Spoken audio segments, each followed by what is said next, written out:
नमस्कार, स्वागत है आपका हमारे बुक वैल्यू हिंदी चैनल पर। आज हम बात करेंगे जापान, इटली और अन्य धुरी राष्ट्रों का विस्तारवाद पर।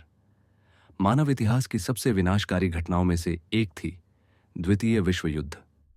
यह युद्ध केवल जर्मनी की आक्रामकता तक सीमित नहीं था, बल्कि इसमें जापान, इटली और अन्य धुरी राष्ट्रों का भी निर्णायक योगदान था। इन राष्ट्रों ने साम्राज्यवादी सोच, सत्ता की भूख और राजनीतिक श्रेष्ठता की आकांक्षा में विश्व को हिंसा और विनाश की ओर धकेल दिया। हम विस्तार से समझेंगे कि द्वितीय विश्व युद्ध के दौरान जापान, इटली और अन्य धुरी राष्ट्रों ने किस तरह विस्तारवादी नीतियां अपनाई और वे कैसे युद्ध को वैश्विक स्तर पर फैलाने में सहायक बने। जर्मनी का विस्तारवाद, नाजी सत्ता और लेबेंसराउम। प्रथम विश्व युद्ध के बाद वर्साई की संधि, ट्रीटी ऑफ वर्साई 1919 ने जर्मनी को आर्थिक, राजनीतिक और सैन्य रूप से बहुत कमजोर कर दिया था। हिटलर ने इसे अपमानजनक बताया और इसका बदला लेने की प्रतिज्ञा ली।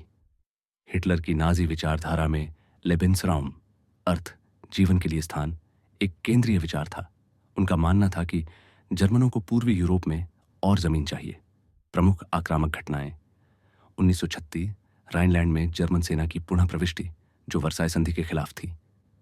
1948 ऑस्ट्रिया का जर्मनी में विलय। 1948 सुदेतेनलैंड, चेकोस्लोवाकिया पर कब्जा। 1939 पूरे चेकोस्लोवाकिया पर कब्जा। 1 सितंबर 1939 पोलैंड पर हमला, जिससे द्वितीय विश्व युद्ध की शुरुआत हुई। इटली का विस्तारवाद, मुसोलिनी और नवनिर्मित रोम साम्राज्य की कल्पना। इटली प्रथम विश्व युद्ध के बाद विजयी तो था, लेकिन उसे संतोषजनक लाभ नहीं मिला। इससे वहां राजनीतिक अस्थिरता फैली और बेनिटो मुसोलिनी ने 1922 में फांसीवादी तानाशाही स्थापित की। मुसोलिनी ने रोमन साम्राज्य की पुनर्स्थापना की बात कही। वह अफ्रीका और बाल्कन क्षेत्रों को इटली की जागीर मानता था। प्रमुख सैन्य कार्रवाइयां: 1935-36 इथियोपिया पर आक्रमण और कब्जा। 1929 अल्बानिया पर कब्जा। 1940-43 उत्तरी अफ्रीका, ग्रीस और मिस्र में विस्तार के असफल प्रयास। इटली की सेनाएं कमजोर, रणनीति अस्पष्ट और नेतृत्व भ्रमित था। इसलिए मुसोलिनी ने हिटलर का साथ लेना शुरू कर दिया और धीरे धीरे वह जर्मनी की छाया में आ गया। जापान का विस्तारवाद, एशिया का साम्राज्य। जापान 20वीं सदी की शुरुआत से ही साम्राज्यवाद की राह पर था। 1905 में रूस को हराने के बाद उसकी आकांक्षाएं बढ़ गईं। 1930 के दशक में जापान पर सेना का नियंत्रण बढ़ा और वह संसाधनों, विशेषकर तेल, रबर और स्टील के लिए एशिया पर हमला करने लगा। को प्रॉस्पेरिटी स्फीयर का झूठ। जापान ने कहा कि वह एशिया को पश्चिमी उपनिवेशवाद से मुक्त करना चाहता है, लेकिन असल में वह ग्रेटर ईस्ट एशिया को प्रॉस्पेरिटी स्फीयर के नाम पर वर्चस्व और लूट फैलाना चाहता था। प्रमुख सैन्य कार्रवाइयां: 1931 मंचूरिया, चीन का हिस्सा, पर कब्जा। 1947 चीन पर पूर्ण आक्रमण, नानजिंग नरसंहार, 300,000 नागरिकों की हत्या। 1940 French Indo China, Vietnam, Laos, Cambodia पर कब्जा। 7 दिसंबर 1941 पर्ल हार्बर पर हमला, जिससे अमेरिका युद्ध में कूदा। इसके बाद जापान ने फिलीपींस, सिंगापुर, मलेशिया, बर्मा और इंडोनेशिया पर कब्जा किया।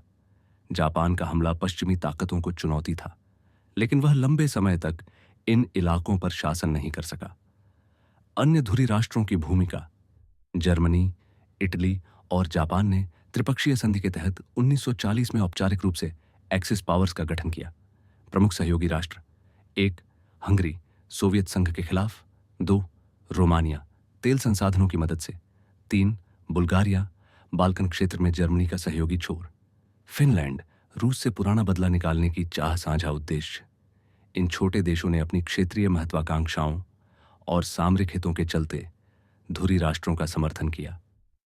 विस्तारवाद का परिणाम: मानवीय नुकसान।